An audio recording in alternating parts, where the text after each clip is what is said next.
I started off by placing a dress that I like the fit of and just pinning around to create a shape on the polo. You can do this by pinning on yourself as well, it's just a little trickier.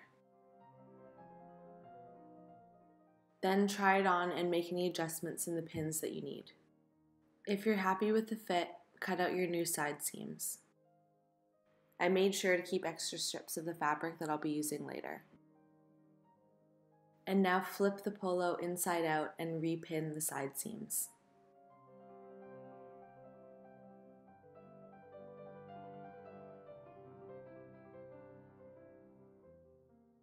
The dress was a little short, so I decided to let out the hem.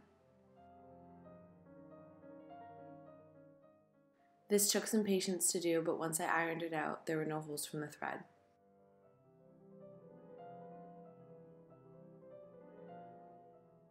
And now we're gonna sew the side seams. So turning it to your zigzag, I did 2 layers of stitches along the side and then trimmed away the extra. I did the 2 layers because I don't have a serger, but you could use a serger as well. Here I'm contemplating leaving a sleeve on and just making final adjustments around the shoulder and the underarm. Here are my underarm adjustments as well as how much I want to cut back from the shoulder. First I cut the excess off the shoulder and then I made the adjustments to the underarm.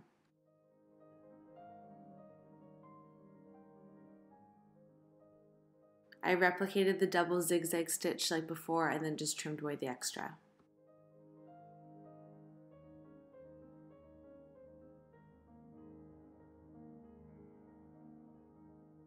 I'm now measuring the circumference of the armhole with one of my binding strips, and then I'm going to add 2 centimeters to that strip for seam allowance.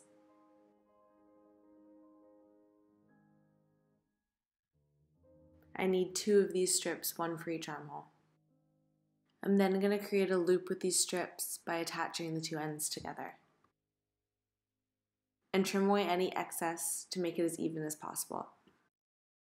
The width of these strips is preference, but mine's about 3 centimeters. And with right sides together, pin your loop inside the armhole. In this frame, my dress is inside out. I then just use a straight stitch to sew these 2 pieces together.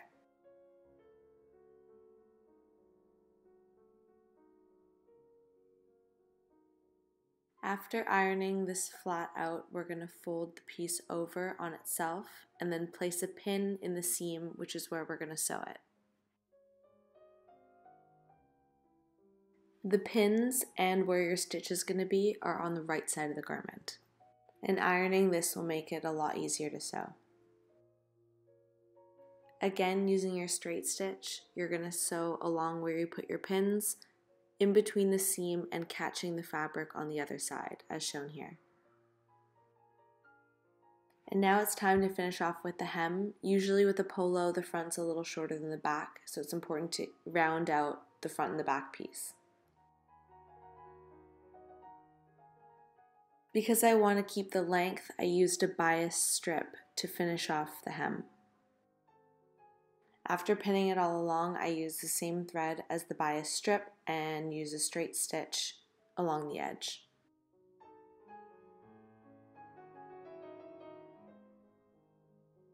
And then after ironing it, you're all done.